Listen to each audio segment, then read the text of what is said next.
Hey everybody, welcome to Gimme a Song. I'm Jeff Phipps, your host. Every week, surprisingly every week, we've had somebody come on and give me a song, and then I give them a song in response. And we talk about the two songs.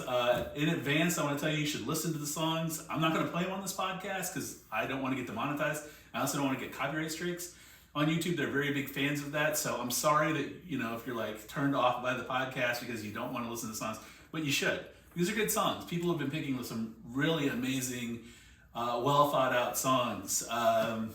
So anyway, that brings us to our guest today. If you could introduce yourself. Hi, I'm Chris Sear. I'm a comic here in St. Louis. Well, I was going to ask you what you do, but Yeah. you answered that. All right, Chris, you are a comic here in St. Louis. What would you consider your biggest accomplishment to be thus far? Oh man, I don't know. Still doing it. This is going into my 12th year. So yeah, so the fact that I'm still doing it and haven't given up yet, I think is probably my biggest accomplishment. What was the longest break you've taken? I do seems like 6 months. I take 6 months. I get busy doing something. Like I've gotten a master's degree since I've been doing comedy.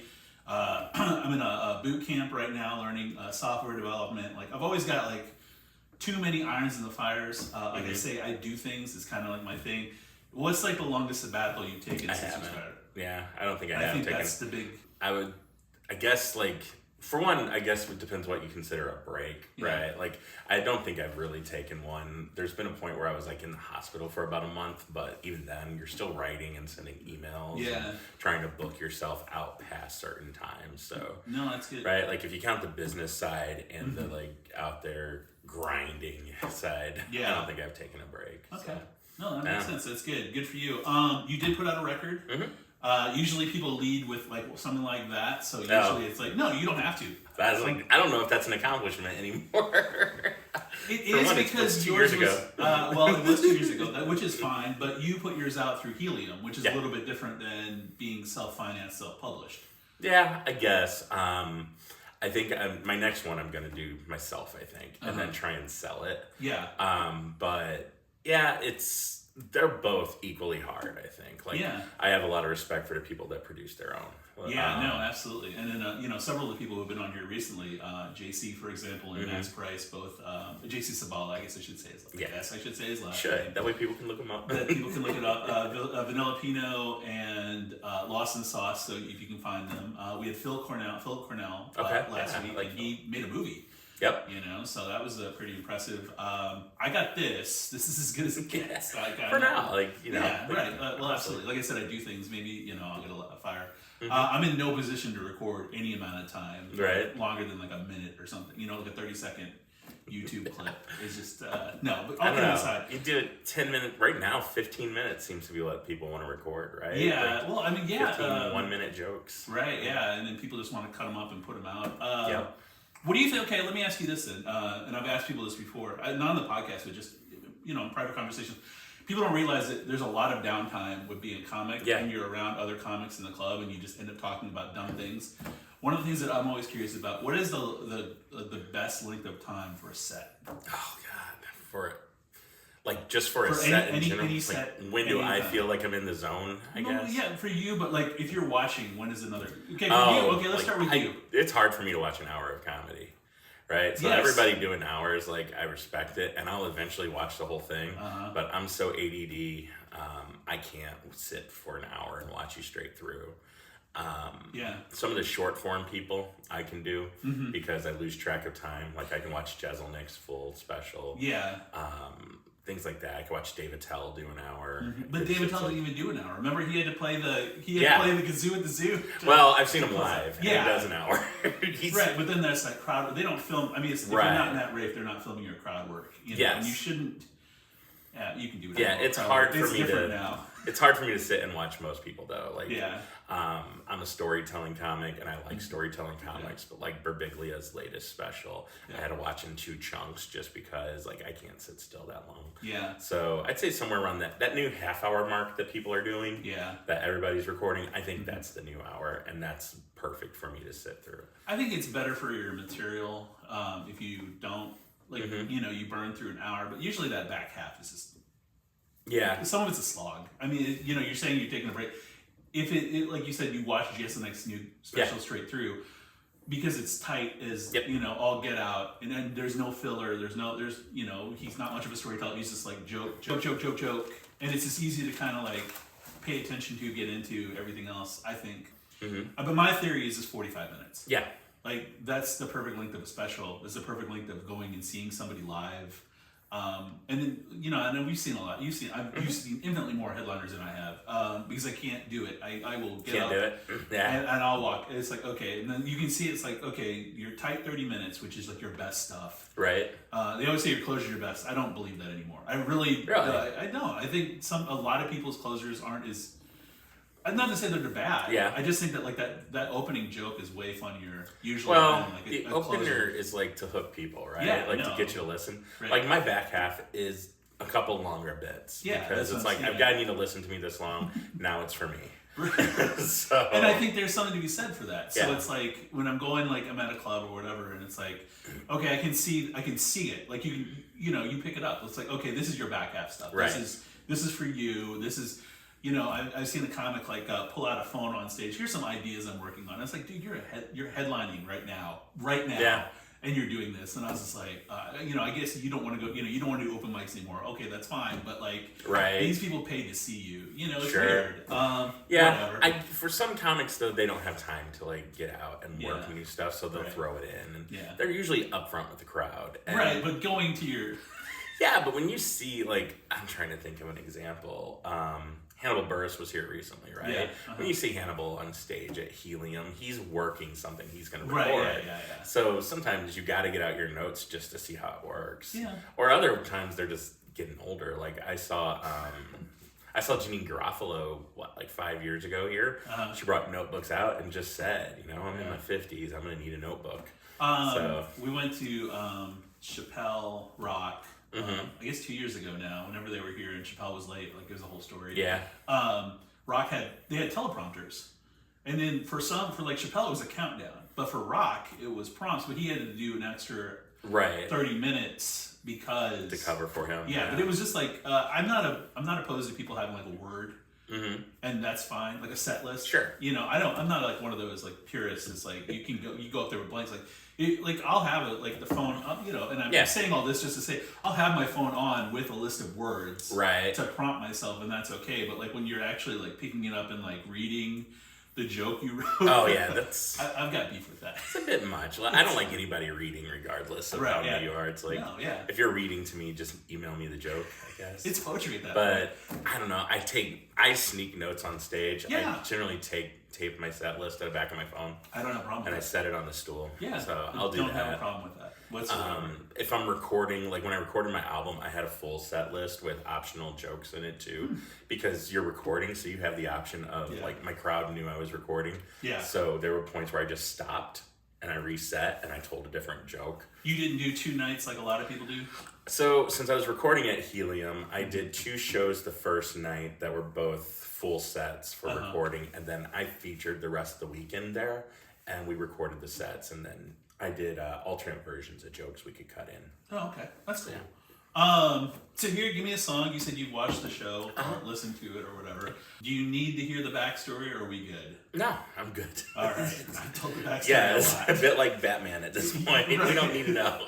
Well, some people are new listeners. I'm all on board with them. But anyway, people do give me a song. I really appreciate it. And I like it when people take it serious. Everyone's taking it serious. JC did give me Jump Around. Yeah. Just FYI. And it was kind of like, that's fine. That's him. But he was supposed to be like the first guest on, and Right. he gave me Jump Around, and I was like, okay, this isn't really. I want people to give he had a really good defense on why he picked it, but I was hoping to be a little bit more like. It's a very. It was instrumental to a deep part of his life, you know. Clearly. And the first thing he said, he's like, when I first heard it, I hated it. Yeah. Okay, well, then if you came around on it, I guess I still that's okay. hate it. I'm going to be honest. How do you hate Jump Around? It's just such a white boy rap anthem. Like, every Irish bar in St. Louis City, you had to hear Jump Around and then 8 flogging Molly songs. It's like, come on. Shipping off to Boston on repeat. It's like, I get it. Yeah. But, hey, look, the Irish got to take what they can get. That's like, true. And then you know, they always took potatoes and horses. So. Those, you know, those Irish people. The people who listen to Flogging Molly and House of Pain, and I can't think of the band that.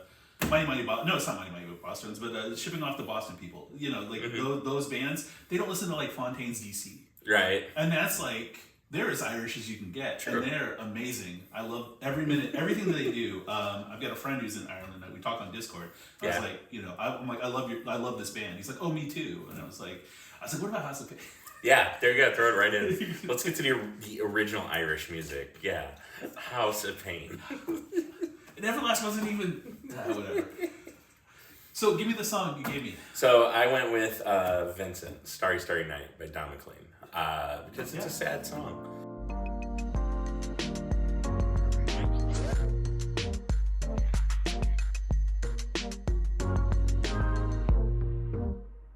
Man, it's like every time somebody dies, I hear it at a funeral now. So. Really? Yeah. I mean, just people are just playing it all the time? It's the funeral song of choice among my peer group and my generation, I think. Wow. Yeah, well, I mean, we're of the same generation. Right. I mean, I think there's like a year between us or something. Probably, like a year or two.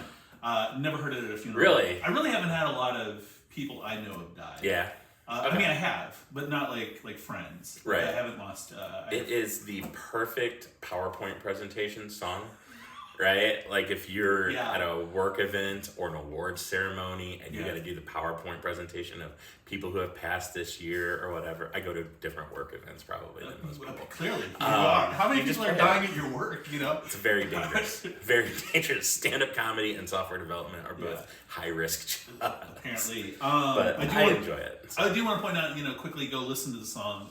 It's a very beautiful song. I'd love to tell you that I knew the song before you sent it to me and be like that guy. I'm not that guy. Right. I'm not insulated in my music choices. Not a lot of people do. Folk music's not my cup of tea. So it's like Bob Dylan's been like a recent trek into that range. Right. And it's like, okay, this is, as long as it's in this boundary of music, I'm good. But this was a good, it's a beautiful song. Vincent Van Gogh is just a fascinating figure. Yeah. And it's interesting that like this kind of song came out in the 70s and it like reframed, I don't know how serious people took it then, but it's like it was an attempt to reframe him. Yeah. Because it's like you have, people just, when you hear about Vincent Van Gogh as a kid, or I don't even know if they teach Vincent Van Gogh anymore, Yeah, who knows? Everybody, so a couple years ago they had the traveling Vincent Van Gogh immersive event, and so I think a lot of people know it from there. Yeah, and like the song was like playing throughout it in different sections. So my pop socket, ironically, was Starry Night. I just replaced it. Yeah, on the back of this. It's like that's what we've reduced Vincent Van Gogh to. That's it. The back of a pop socket. Poor tragic figure in the art world now. But it's like when you heard about it, it's like, oh, he cut off his ear to send to his girlfriend. He was crazy. Crazy was the word used to describe him. You see his art, it's like, well, that makes sense. But at the same time, it's like, no, he's not crazy. It's like tortured. You suffered for your sanity. And the song is from the perspective of Starry Night. And it's just kind of crazy. Just we still don't take mental health seriously. God, no. In this country, we're getting there, maybe, but it's inroads, but it's so slow. It's so slow paced. Like you talk to people about going to therapy, or you talk to people like, hey, maybe you should go talk to somebody. There was a person I talked to, and I was like, maybe you should talk to somebody about what's going on. And, because I have admittedly talked to somebody. I felt like it was helpful. Yeah. They didn't change me. Like the big thing is like, I'll be different. It's like, you probably won't, you should be. Right. Honestly. Get therapy. It helps for sure, but you got to want it. And it's not going to magically fix anything, but he's from a time when you didn't do that really. Right. And the person said back to me, they were like, well, there's so many other issues that people have that are far more important than mine. I'm like, dude, you're hung up on this though. Mm-hmm. Like this is a problem. Right. And it's like, even if it's insignificant to what you think the large perception of the world is, like, if you can't get past it, then it's a bigger problem than you realize. The immediacy of a problem makes it just as severe as some other major problem that's further away from you. No, absolutely. So, and it doesn't even matter the severity of it. It's like if it's into your life, it's severe. Yeah. If it's affecting your day-to-day, like how I function in the world. Yeah, no, absolutely. But then would we have gotten Starry Night? You know, that's the big question. That is always the thing, right? Can you be mentally stable and produce art? It's why artists tend to not get help because they think they have to suffer to create their art. And I don't know. I tend to. Stephen King used to have this thing after he got sober where he said, "If you think you need cocaine to write, you probably aren't a good writer." Right. His work got so much better when he got sober too. Depends. It did. When he got really into it, it got weird. But the Tommyknockers is the worst. Yeah, I definitely. No, I love Stephen King. No, and I love his recent writing too. So, but I know some people will argue when he was on drugs writing Carrie and Christine and all that. I was like, he wasn't deep into it then. And that's what they don't understand. Everything after The Stand. Yeah. It's pretty much everything from The Stand up until the third Wastelands, the third Dark Tower book. It's just the third Dark Tower. Wastelands is a really good book. Mm-hmm. I like the whole Dark Tower series. I love the Dark Tower. I was going to ask you if you read it, but I guess I had my answer. Pretty much my favorite use of the English language. Yeah. I've gone through the series at least once a year, either reading it or audiobooks. The back half doesn't bother you? We're sidetracked at this point. No, Wasteland gets a little self-indulgent. The one after that, though, Wizards of the Glass is the greatest book he's ever written. I don't know about that. Really? You don't think? It's good. Oh, what's your favorite? I wish it had been 2 books. Yeah, that makes sense. Right? I wish, because I enjoyed a lot of people like Wizard and Glass. You go back to the Old West art. Yeah. A lot of people love that. And I'm like, that could have been 10 minutes. What I want is more of you in love with the Wizard of Oz kind of imagery and stuff like that. So that's the thing about the Dark Tower. So if you haven't read the Dark Tower, we're really down a rabbit hole at this point. Totally. But it's all related. But no, the point is, it is all related because there's so many pop culture references in the back half. Yes. It really gets really weird after the car wreck. He got hit by a car, almost died, and then everything was really self-reflective for the first 5 years. And then that's when he decided to finish the tower. Yeah. So it's these weird things where people Rush finished it too. Rush finished it, and I think he regrets that. I don't know. I can't speak for him, but there was lightsabers. There was the Quidditch thing from the little golden. Right. Did you read a lot of Robert Heinlein though as a kid? So I read a lot of Robert Heinlein once I saw the movie Starship Troopers, and I decided, I got to read everything he's ever written. And then I read Starship Troopers, and I'm like, I don't think this is Starship Troopers. Right. Yeah. But then I read everything he wrote, and he does that because he creates interlinked worlds, and you start seeing stuff from his own writing, but then stuff from just what was the pop culture of his time popping up in different places. And I think Stephen King admits he read a lot of science fiction and comic books growing up. Yeah, and I think that's what he created was this imagination land where everything he was interested in shows up now as a character or an object in his book. Yeah, no, like you said, you could have gotten that could have been 10 minutes. I think anything before they got to the Dark Tower could have been the final battle that could have been 10 minutes. The 6th book or whatever could have been a paragraph. Sure. That would have been fine. I guess there's an argument made every book could be a paragraph, right? How important is this story? Right. It's not. It depends on what you're interested in, I think. I love his short stories, though. Mm-hmm. I think those are the best. I got his newest one. His newest one's really good. It's right over there. I haven't even, I've got it. That's great. I can tell you about each story if you want. Please do. We'll go through index by index. When did you find this song? So this song, my dad is a painter. Okay. Both house painting and artistic painting, and he has always been a painter as long as I've known him, and he's always been obsessed with Vincent van Gogh. He loves Van Gogh's style. My dad loves painting light. That's just one of his favorite things to do. Yeah. And he liked that Van Gogh was he would paint light, but also he was almost like a cartoon painter. When you see some of his stuff. And my dad really loves that style where things pop up and you're not afraid to exaggerate certain things just to make your art not even recognizable is not even the right word, but it just surreal. Surreal view. That's it. I did take an art appreciation class in college, and I did not, clearly. Well, you're not missing anything. I assure you. So many useless classes in college. But, so I knew the song from that. My dad had a real appreciation for Vincent van Gogh, so I just always kind of knew the song. Yeah, no, it's like I said, it's a beautiful song. I'm not Don McLean. I was reading about just to kind of get caught up. I knew American Pie. Right. The song that should be banned from karaoke. every karaoke night should ban It's that like song. a 7-minute song. Yeah, Just stop. American Pie, Paradise by the Dashboard Light, and Bohemian Rhapsody should all be banned I from don't blame karaoke. you. Yeah, and I fully support that. He was rejected 72 times. Did you know that? I did not know that. So 72 for his first album. This was on his second album. American Pie's on the second album, the one that like makes him Right. playing. One of the great American singer-songwriters. But 72 times that dude, it just like pushed out this first record to people. And that makes sense because Van Gogh again rejected his whole life, right? Like never really sold a painting. Never knew. Yeah, he never knew. Like, right. I think his brother bought his only painting that he ever sold. Yeah. And then when he dies, his paintings are in museums. Yeah, and then and the back of pop sockets. Yeah. Which I'm just gonna run. I have an umbrella that's Starry Night from that traveling exhibit. I bought okay. It was like $60. I was like, this is I could probably get this on eBay for cheaper, but I bought it to support. Have you used the umbrella at all? Never once. Never once. No, I don't ever use an umbrella.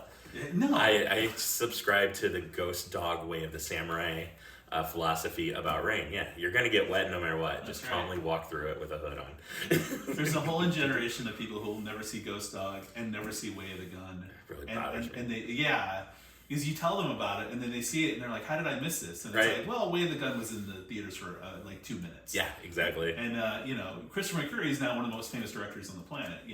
I think I only saw Way of the Gun because I worked at Blockbuster Video at the time sense. it dropped on that video, and I was like, all right. I was a huge fan of Usual Suspects. Mm-hmm. I knew Christopher McQuarrie wrote the screenplay, and then saw that he made a movie, and I like dragged whatever girlfriend I had at the time. I was like, we're going to see this in theater. Yeah, it's like, I don't know, if you want a good Saturday evening, that and the full Desperado series, or El Mariachi series. Yeah, absolutely. Once Upon a Time in Mexico, I could give or take, but man, El Mariachi and Desperado are just fantastic. So Once Upon a Time in Mexico, I love just because the whole thing where like I forget who it is, but speaks Spanish the whole movie, and everybody who talks to him speaks English, and they all understand each other. Yeah. I'm like, that's great. We should do more of that. That's Star Wars kind of. My favorite part language. of that, my favorite part of that whole movie though is Johnny Depp's like, I love this chili colorado so much. He's like, I'm gonna go back and kill the chef, so no one can ever use this again. No one can have this. And then he walks out and he's just like, pop. It just keeps going. I was like, that's great.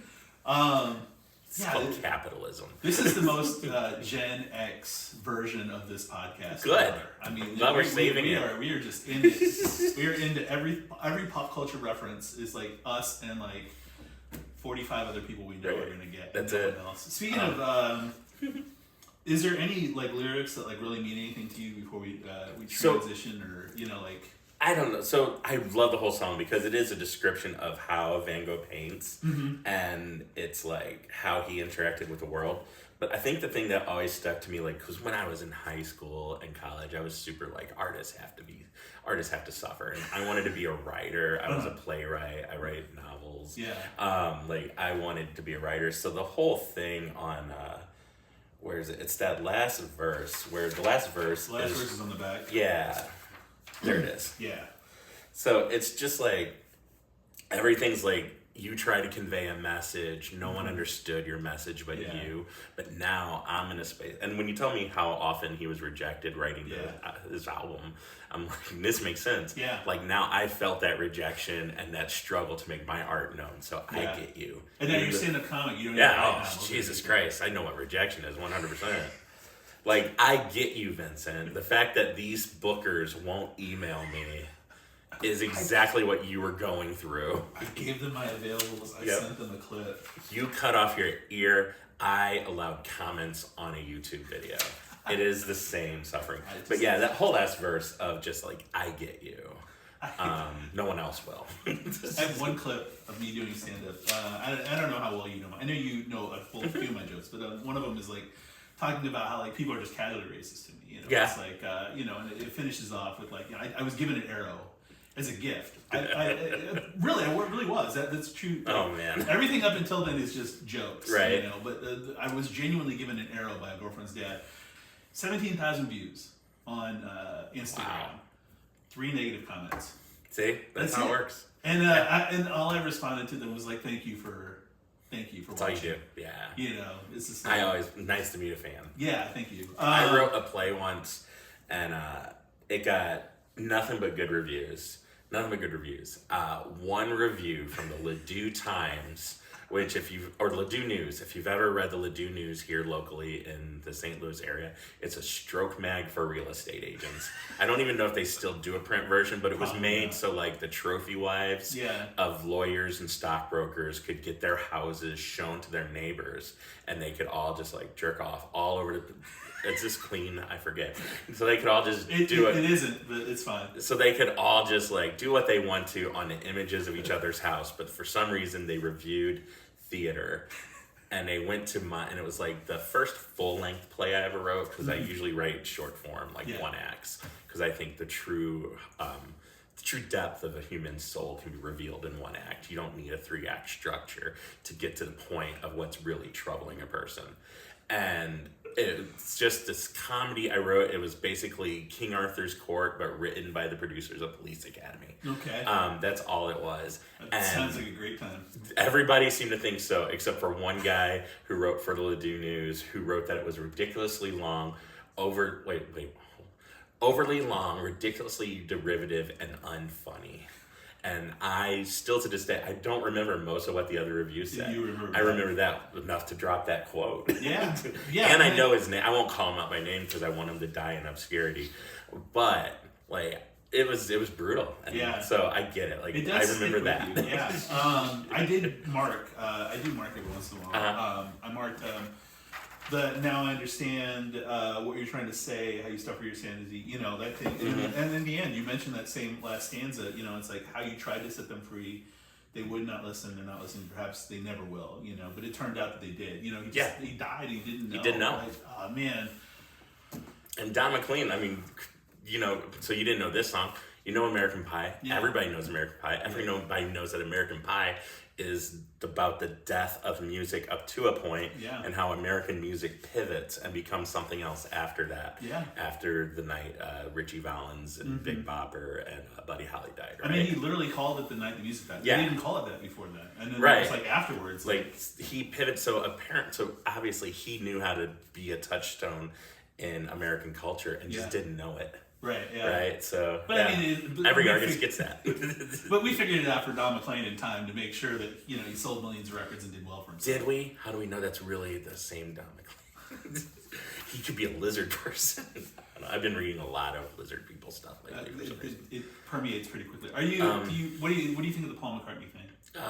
Wait, where he might be dead? Yeah. No. What about Ringo though? Ringo's gone. I like the whole Walrus is Paul. Like Paul is dead. I like the conspiracy of it, but that would be difficult. Like kudos if it is. I was talking to Will about this. If you go check out the Will episode. Will O'Donnell. Yeah, Will O'Donnell. Great Local guy. Favorite. Very funny. Opening for very, very. Everybody's favorite comedian, Will O'Donnell. All around. I don't know why I'm saying it like that. He's a very funny, nice guy. Yeah, he's very funny. He's a very nice guy, and I like him very much. And very jealous. I was about to step in at some point and be like, I'm very jealous. I love Will. Tone this down. All right, Chris. He doesn't have an album. He's got good hair, and it really irritates me. Like, I can't get my hair to do what his hair does. I don't know if he can get his hair to do what his hair does. I think it's just how it grows. Yeah. That's privilege.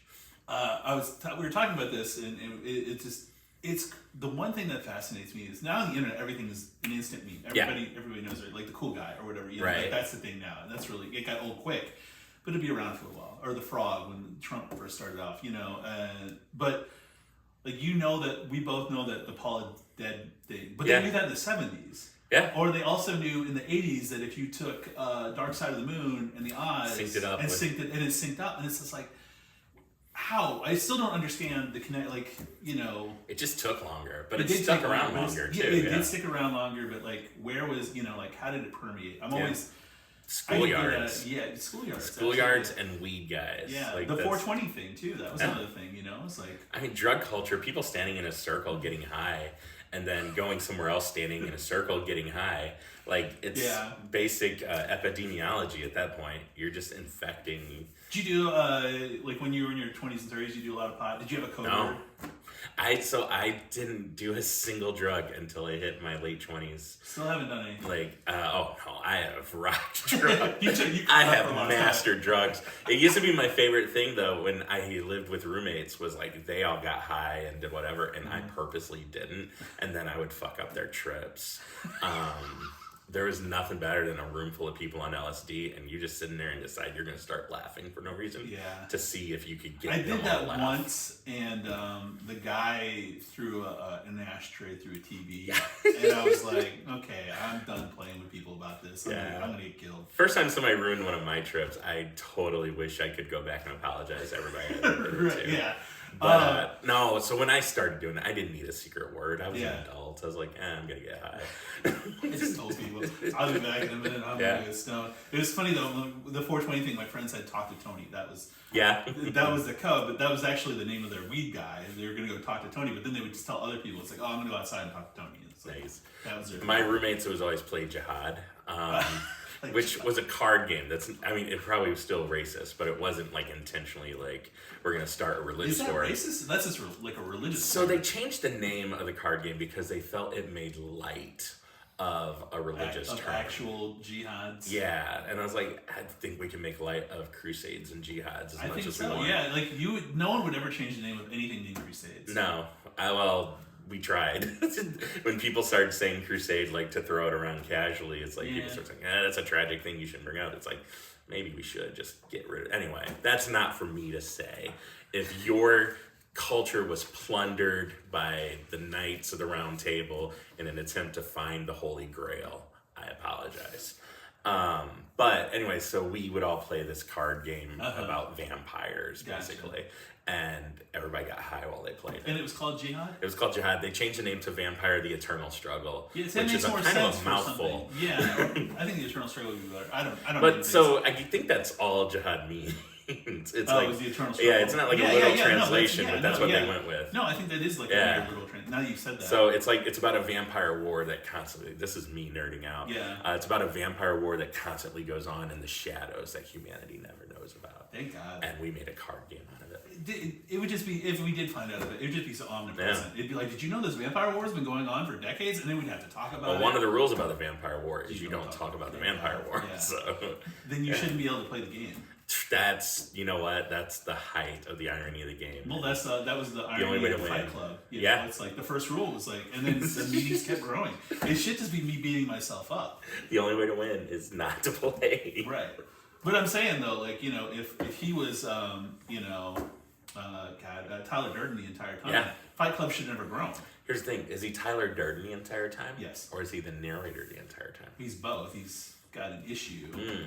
Splits pretty early on. For no, it's. I mean, when he's in the bar. When you read the book, it's so much more obvious what's going on. Right. Have you read the Fight Club 3, the graphic novelization? Yeah, I tried. Not good. No, it's not good. No, Sorry, Chuck. You're one of my favorite writers. Not good.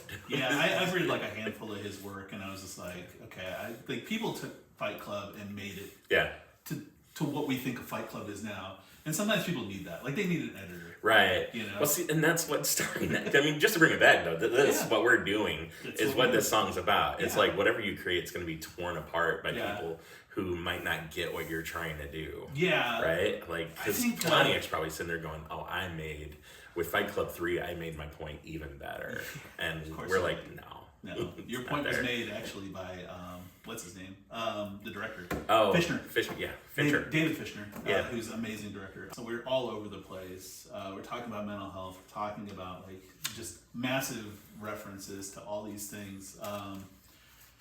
And then you have like a band like, you know, the most Gen X band there is, right? Which is Nirvana. So I gave you a song. Love we this talked song. About this. I did not know the backstory behind the song until I looked it up. Really? Yeah, I love the song. Like, it's Nirvana. I obviously love Nirvana. Yeah. But until I was like, I never realized it was a real person. Yeah. Yeah. So. And she's gonna have her revenge on Seattle. Did you read the whole backstory? Okay, so first off, what was the song that I gave you? Just so Frances Farmer will have her revenge on Seattle. This is this is my daughter, aka my editor's favorite song. We have a cat floating around this house somewhere. I call the cat Sniper Cat. Mm-hmm. That's what we, It attacks without warning. More of like it's very sneaky, and you never know like when it's gonna hit. She's really good at stealing food. Okay. So she'll like steal food and then dart off, or she'll like get into the bedroom. Anyway, her real name is Frances. Okay. And she was named after the song.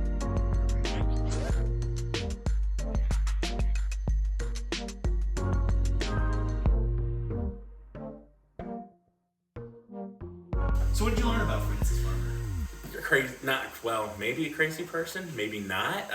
They certainly treat her like it. Yeah, institutionalized against her will. Yeah. No matter how much she said, "Hey, I'm not crazy," they kept her locked up. Yeah. Like, just basically tortured her. Like, if you want like an indictment of the American Mental Health Institution, look her up. Like, it's basically chained to the wall, kind of like shock therapy type shit. Shock therapy is so frightening to me. Like, just have you seen it recently though? Like, people get CBT on purpose, and CBT. Whatever it is, people get it. Electroshock therapy. What used to be called electroshock therapy, now it's convulsive something therapy. But so Gary Goldman, the comic, has this whole special about it, about how he got it and it cured his depression. Oh wow!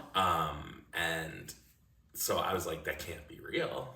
Obviously, like, he must think it cured him, but it sounds barbaric still. But when you look it up, it's like you're sedated for it. It's like 2 small paddles attached to your head. Someone watching will never even know what's happening to you. Gotcha. But it used to be, wet the forehead, couple of battery cables, and shock you to the head. Right. So it's amazing that people still do it. Yeah. If it's effective, that's awesome.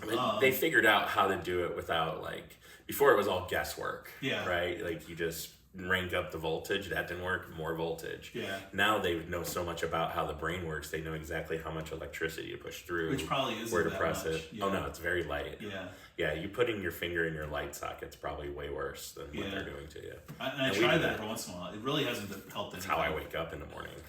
Just like a battery. Yep. I'm up. So yeah, but it's barbaric, like, when you look it up. So and then when you think about like Cobain's own struggles with mental illness, it figures that he would latch into that kind of person. Yeah, and then being from Seattle, we're not really from Seattle. We can argue about that all day, but upper state, Washington, mentions Puget Sound by name. I don't know if you've ever been there. Such a beautiful place. Seattle's amazing. So I've had to go there for work a handful of times the last couple of years. It feels like you're in a different world when you're there. Right. Compared to like a lot of other places in the United States. I've only been to downtown Seattle. Yeah. Yeah, that's it.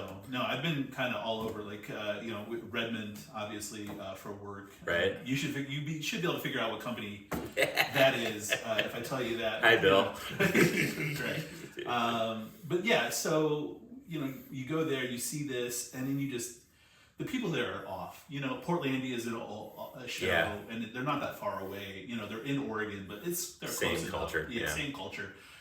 And it's just surprising that this is what these people did to this lady. Yeah, and it's then brutal. Nirvana was like, here's a song highlighting just this awful treatment. And they really tie together. And I chose this because they do tie together. It was like you have the mental illness of Vincent Van Gogh, people ignored. You have the perceived mental illness of Frances Farmer, and they tried to cure her. Right. Like, oh, you're crazy, and this is how you need to be one of us. Yeah. Right. Yeah. You're not. You're not in the box enough. Right. And it's just kind of horrifying when you think about that. That like the solution is to drown witches. It's like, oh. And it's a good song for being on in utero. Because the whole album is like around that subject, and this is the center. Like, it's I looked this up just to make sure I was correct. Because I know that's got to be in like mid album. Yeah. And it's like exact mid album. It's like the 5th song on the. And nothing is true. Nothing. Everything seems like haphazard with Nirvana, but none of it was ever haphazard. No, like Kurt would have definitely put this in the middle for a reason. Right. Like, absolutely. You don't lose the audience. You're making sure they're going to go to the end. This is a mirror of Heart Shaped Box, which is their first radio song off the album. Like, it's all ties well. Is there any particular? I just love I'm not the biggest grunge listener. I was listening to rap music like while all this is going on, but I did listen to Nirvana. Poser. Yeah, I know. I'm sorry. I did listen to Pearl Jam. I love 10. 10's one of the best albums ever made. Yeah. And then I loved Versus. And then they intentionally decided to shit on their fan base and go folk. Well, I mean, but they said that they were going to do it, and then they did it. So I can't really forgive it's not like forgiving. Right. I'm not in a position to forgive Pearl Jam, but it's just like, man, what could have been, you know? See, I like Eddie Vedder's folk stuff too, though. No, I can't stand it. The whole Into the Wild soundtrack. And then there's been like 4 or 5 guys who are just like, they've been kicked out of the band, great players, and they're like, well, I'm not with the message, you know? And it's like, okay, you're that band. Right. And then they have no cultural relevance at this point. Like, they gave it all away. Well, their whole thing was even when they were Pearl Jam, right, for Versus and 10, they didn't want to be they didn't want to be the Jam. Band, right? They wanted to be artists each individually. So well, there you go. Take or leave. Keeping the art theme going, Pearl Jam. But Nirvana, you know who else did that? Aerosmith. I mean, if you want to really go crazy, Aerosmith, and I'm not a big Aerosmith stan. I'm just telling you, Aerosmith, one of Steven Tyler's biggest complaints were his fans. Yeah. Because they changed their sound every couple albums. Yeah. Right? Like, they were always Aerosmith, like they're a rock band, but they changed completely, like, the kind of rock that they were playing every album until they became a classic rock cover band until themselves. they became a shell of themselves. Right. And were drunks. And Run DMC, of all people, said, hey, man, we're going to remake this song. And they're like, can we get in? Yeah, but after that, I mean, they still do it after that. Like, when you get from Walk This Way, right? Yeah. So that's a huge change to their sound. Yeah. When you get up to their MTV era with, like, Crying and that, like, that's but they their had ballads, movie soundtrack. the movie soundtrack era. That's a good way to describe it. They would go to this concert and people would be like, play Walk This Way, play Come Together, you're happy of it, and they wouldn't. They would play the stuff they're doing now. Because they're... So, just I like to think Eddie Vedder looked at Aerosmith and was like, you know what, I want to be that, but better. I 100% assure you, it was all throat Guthrie. He was looking at it, he's like, me and him, we're like this. And somehow he ended up in the middle of Lollapalooza and just said, how did I let this happen to myself? And I'm going to stop it. And he did. Good for him. You know, he kept his word. Nirvana, however, had a short-lived career. Yeah, unfortunately. For a lot of reasons. You're not one of those people who think that, like... Courtney killed Kurt? Yeah. No. I like to say it. Yeah, I love to joke about it. That's only because I don't know Courtney personally. I would never say that because that's a horrible thing to do. Our son got into Nirvana really big. Yeah. And he's just like, why isn't Nirvana like your favorite band? It's like, they're a good band, Jack. It's like, I was there when they were there. I thought they were a good band then. It just, I like Pantera a little bit more. If we were going to talk about bands at the same time, like... Yeah, no, it depended on where you were, right? Like, if you were going more punk... or more metal, I think that's how much Nirvana spoke. Like, it spoke to you no matter what, because it's just loud, hard music for the most part. But if you were more punk, I think you veered more into, especially if you were playing music, which I was at the time. You veered into Nirvana land of being your favorite band because they didn't have a lot of technical skill at the beginning. Kurt said, famously, that he was never going to learn music theory, even though there's parts where he clearly did. But so at some point he decided I got it. But Nirvana, the Beastie Boys, that whole there's a DNA that runs from the Beastie Boys Paul's Boutique album up to Nirvana's Nevermind album. You can see that. If you follow, when you hit Nevermind, you are into it and you're sold, and then you don't progress musically after that. You're the point. No, absolutely. Right? It's so disappointing. Or every other alternative music station in the country. I listen to Lithium on Sirius XM. They only play 150 songs. It is literally the point. Yeah. They could just live feed the point, call it Lithium, and it would be fine. And as much as I complain about it, I'm here for it. I listen to it because they're my 150 favorite songs. Can't do it. No, I went... so my friends were big on, Metallica and stuff like that, and then Nirvana. They got into Nirvana, but then they went back. It's like, okay, they're in Volbeat now and stuff like that, and it's kind of like I was listening to rap and I was like, oh, this isn't a bad, heavy bass, it's got a rhythm, I can jam out to it. Because Dave Grohl pointed this out, all it is the gap disco. Band. Yeah, it's disco drum beats, and I love disco drum beats. Totally. Well, and I don't know, half of Nevermind is Halo Benders, Meat Puppets, definitely, like that. Pixies, huge, you can Pixies. See all of his influences. So maybe that's why I like it so much too, because at the time when I tried to write music, all I was doing was rewriting music. That's all you do in any art. I mean, your first year of stand-up is you being Mitch Hedberg, right? Yeah. I'm still a lot of Mitch Hedberg in me. I'll come up with the most nonsensical idea for a joke, laugh about it, tell it on stage, just see blank stares and like, fine. My first year in stand-up was me trying to be Louis C.K. Rest in peace. Thank God he died. Yeah, I know. Died before he could ruin his legacy. But no, like my first year was that, telling long stories and trying to figure out what a joke was. A lot of people, a lot of the people I've had on here, we talk about that. It's like people who want to be stand-up comics either are funny to their friends because they can tell a good story, or they're funny to their friends because are quick-witted. Right. And I think, and I come from the quick-witted. I'm gonna brag. I'm gonna call myself quick-witted. And I can tell a story, but nowhere near as like some people can. I got to work at it. Like, really, I've got to like work at a story to get it to be funny on stage. But a lot of people have like this funny story, man, and they just tell it to their friends all the time. We all laugh about it, and then it's gonna kill on stage, and it's like, nope, not at all. Not at all. Does not translate. No, yeah, not even remotely translate. Because try and be quick-witted. People, trust me. Try and make a joke. I had to learn to be quick-witted. I'm trying to learn to tell stories. So we all have our because it's a balance. Yeah. What you don't want to do, and God bless him for doing it, is Jesselyn that goes up and tells an hour and a half of one-liners. Yes. And it's like, fuck, man, like... You're tired. Well, I'm tired. You're exhausted at the end of it. I'm like, man, but I do like what he does, and somebody was complaining about this on Facebook, and they were like, he talks about himself a lot. I'm like, that's so funny. Like, how do you not realize that that's part of the joke? Right. It's like when he says... He's also not talking about himself at all for the most part. Right. But he's definitely... that's the funny thing, is nothing he says on stage is true at all. Right. But he was just like, he's like, oh, comics are really cool people. And he's like, I know, because I see myself in the mirror. And I'm like, that's hilarious. Yes. Because if you knew comics, you'd know he doesn't believe that remotely. If you've ever seen an interview with him where he's actually himself. Yeah. No, I like the guy a lot. Even though he's the exact opposite of how I do comedy. But. I tried to get his rhythm. Like I have jokes. The Native American, the one we were talking about. Like, I'm like, they bought me an arrow. Pause. Yep. Just an arrow. And that's like classic. Yeah. No, he's the master of like slowing himself down and that pregnated pause to hit a point. Yeah, for sure. I mean, I clearly, he'll never see this, but like, dude, I stole that. Know. He might be in your comments tomorrow.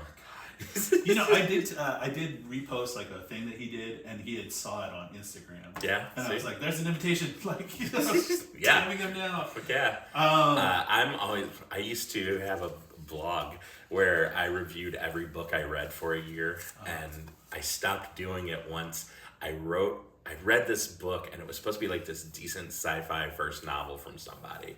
And I wrote nothing but good things about it. And at some point I wrote into it, though, I did have a problem with every plot element was from another movie that he had seen. And that author found my post and put in notes. I went through and I counted, and that only happened twice. And to which I replied, hey, good joke.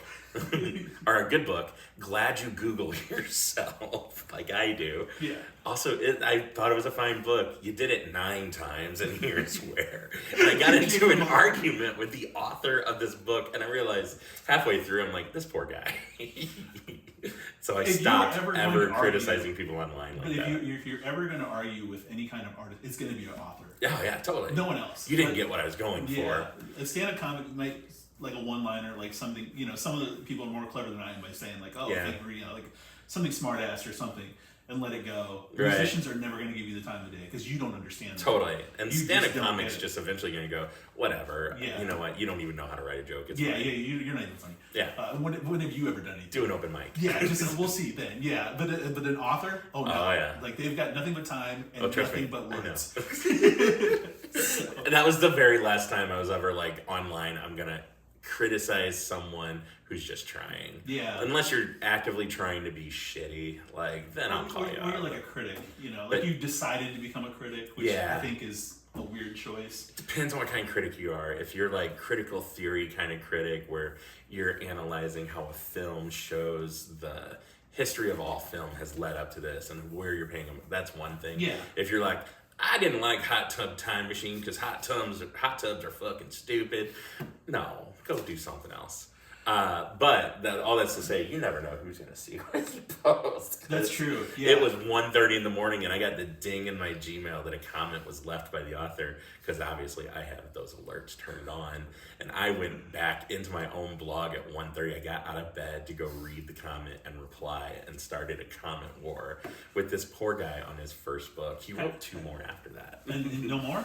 I don't know. I stopped reading them. Now you gotta go down that rabbit hole. Now you gotta see where he is. Just see if he's gotten better. No. It's like 2 years later, I've never reviewed anything else. I'm reviewing this. And it's like, he's down to only 5. I read the rest of that series, and I had to give it to him. Like, his whole thing was, if you find yourself in the middle of a sci-fi plot, obviously the only thing most people have to draw upon for how to survive is what they've learned in science fiction movies. Yeah. And I was like, I get it now.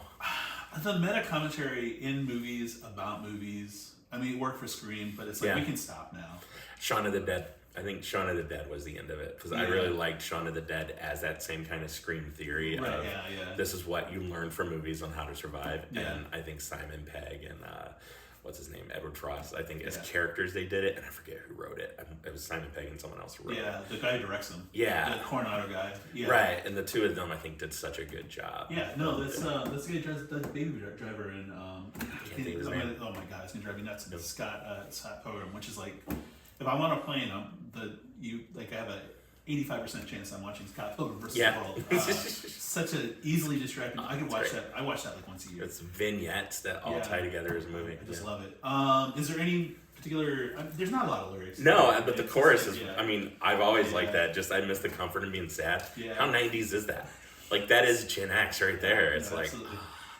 And it is. It's like you used to be able to be sad before someone would try and treat you. Yeah. You know, like the 2000s were about when we figured out if you were always depressed, you needed a pill. Yeah. Instead of, no, I just need a guitar. Well, we do overdrug people for sure. Don't get me wrong. Yeah, get your medication if you need it. But like, within we overdiagnose kids with ADHD. Yeah. Like, somebody had a post on Twitter. It was like, everybody has. I don't still call it that. I don't care. It's, they're like, everybody now has ADHD or they're autistic. And that's not even remotely true. But it's like, But we have created a world where you can't have characteristics of those things and be left alone. Yeah. That's true. And I do think, like, a lot of people are finding they're autistic now. I think a lot of them probably are. It's just there used to be a much bigger stigma with diagnosing someone as with autism, right? But that also gets you to the point where now, if you sell hammers, everything's a hammer, right? Right, absolutely. That's what I'm saying. Like, everything's it's an like, issue. where's the middle line of letting people get the diagnosis they need versus all of a sudden also, you're kind of awkward, you're clearly autistic. Well, I think that's the whole theme of this this entire thing is totally of this particular episode. Usually there's a theme that shows up either because I force it or in this case I didn't force it, but no, clearly, like, you have Vincent Van Gogh in the 1800s, just self-harming. I mean, and they wouldn't call it self-harm then. He cut off an ear. Like, that didn't need, that's that's self-harm. And then he committed suicide. That's one of 3 things you can cut off. Like, that's third on the list of having a problem. And clearly had issues or whatever. He wrote a lot. So it's not like we have his words to look at. And then, Francesfarmer, again, which is like early 1900s, treated like absolute shit, because she was sane, you know, like, and then, you have Kurt Cobain, who, like, clearly, and we have a lot of words on him, and we have a lot of video interviews, and it's clearly he was going through a lot of things, and it just... Yeah, and you talk about, like, polar, no, I guess not opposites, mere reflections of each other, though. Van Gogh, depressed because he never got the fame that he wanted, never got recognized as a great artist. And Cobain, who got recognized as a great artist, but just wanted to be left alone a lot of times. Right? Like, neither one, it's a grass is always greener kind of situation. Neither one gets happy from that. So you do a lot of festivals, you do a lot of, you do headline here, you do headline outside of here, a lot of work in a lot of places. If you quit tomorrow, would you be happy? No. Okay.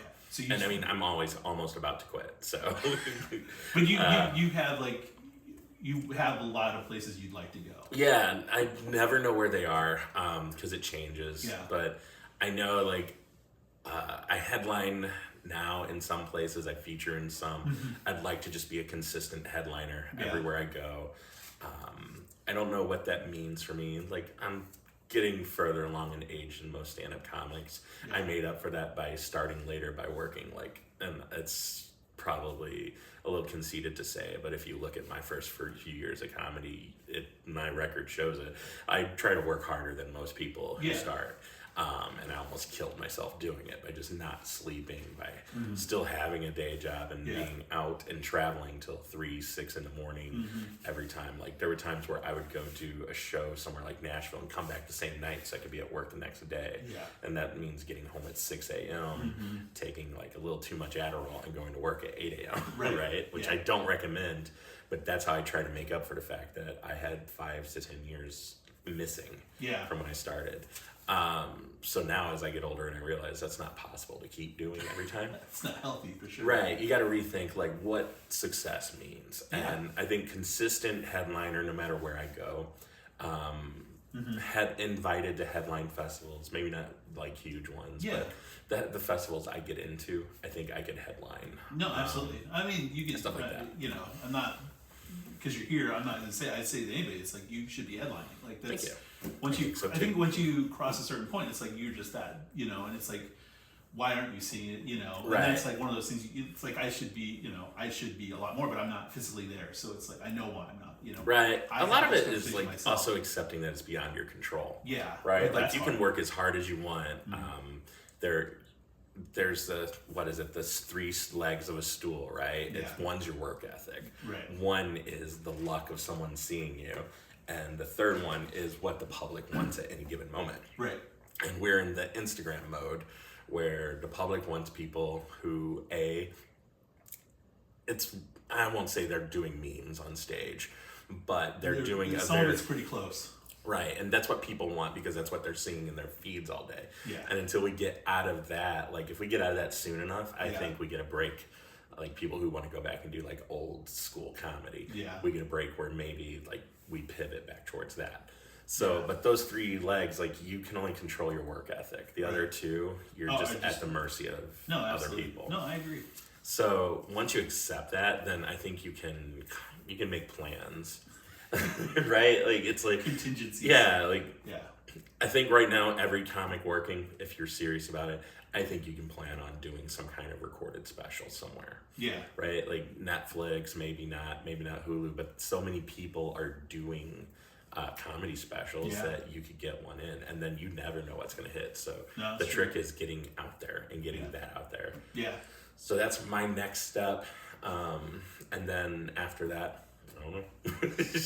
I try not to go more than 5 years. No, absolutely. I mean, you know, it's like I do this now, you know, and like to supplement the fact that I'm not on stage. And this is great. Like, I mean, like you should be creating something that you can show people. Yeah. And that's what this is for. And it's not only a creative outlet, but it's a thing you can point to as a stand-up comic to someone who books you and go, look, I'm not just a guy here telling jokes. Yeah. I have a viewpoint and I have an artistic ethic. There's no artistic. So okay, art is probably the wrong word, but I have a creative ethic, right? A creative drive.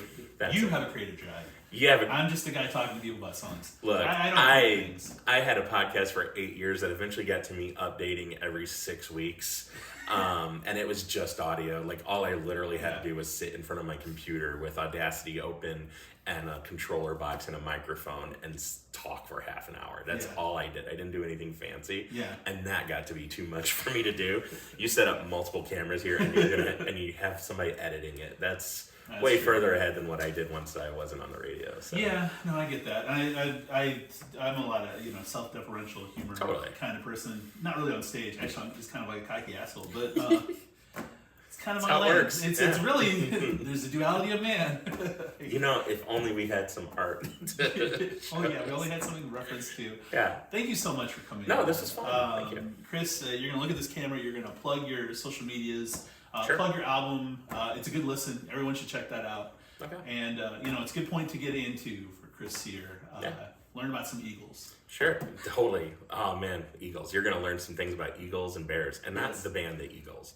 Even though it's just Eagles, by the way. I know it is Eagles, not the. I can't not say the though. They should change the name of the band. That's the thing. Eagles. Let's see. My Instagram is @ChrisDSear. Sear is CYR. Follow both Chris Sears. That's always important to point out because there is another comic named Chris Sear. He's a very funny guy. Also, on Facebook, it's the Chris Sear, and on TikTok, which I hardly ever update, it's Chris D. Sear. I do not have a Twitter account anymore. I do have one, but it's for sale. So if you want to buy @Rational, go there. Unless you're Elon Musk, and I would never sell because it's against the terms of service to do so. To sell him a Twitter account? Because it's against terms of service to sell your Twitter account. They could technically take your account from you. That's everybody's terms. So you can't sell your Steam account. Right, but everybody does it. Right, yeah. No, so for 3 Bitcoin, you can have @Rational, which everybody wants, but no one wants to pay for. That was an early one. Number. I know, it's now it's $300,000. $300,000, yeah. Yeah, that's famously crazy for at least 2 more weeks. I have a joke about Bitcoin, and you tried to fact check it, and then we re-fact checked it, and then it's like, so we know the number now. Yeah, it's like, but it's only good for a week. Well, the joke changed. The joke, it's like, I don't tell the joke. So the joke is, I'll tell it real quick. Yeah. It's like, there's the guy who sold the first 10 Bitcoin. He bought pizzas with them. Yep. No, it was 1,000 Bitcoin. It was something crazy. He was sitting at home and he was like, if you deliver me pizza, I'm going to give you this. Yeah, I'm going to give you Bitcoin. I think the number is either 100 or 1,000. Because it's worth $1 billion or something. Right, yeah, no, absolutely. The time I was telling the joke was like 150,000. Mm-hmm. And he famously had an interview while this was like Bitcoin going to the roof, and he's like, "Oh, I'd do it again." And I'm like, "No, because what you really would have said is, I'm going to kill myself." And that's the joke. It's a simple joke, but the point is it's like you bought pizzas, Domino's pizzas with 10 Bitcoin, and it's just... Anytime I see that article, I always post the same thing, in that you're not going to believe this, but people actually used to drive Model Ts on the street through piles of horse shit. Yeah. We just don't understand the value. Yeah, we don't understand the value. Thank you so much for coming on. Again, check out Chris here. We're at Gimme a Song on a lot of things. We have a link tree, linktr.ee/gimme-a-song, GIMME-A-song. I'm at Jeffrey Phipps, JEFFERY. That's a whole thing. _Phipps at Instagram and Facebook and wherever you get your social media. And I have a Twitter account. I'm not going to tell you it because it's just... I just follow things there, which is how you were supposed to use Twitter initially, and no one did it with that. Anyway, thank you so much for coming on, Chris. Thank you so much for having. Tell your pets, tell your friends is our closing now, and we'll catch you next time. That is, if I tell you that. Hi, Bill. Schoolyards and weed guys. Yeah, I was genuinely given an arrow by my girlfriend's dad. Thank God he died. Thank you. Thank you. That was fun. Oh my God! We recorded. We didn't have any glitches. Oh, it reminded me I'm too old to sit still for an hour.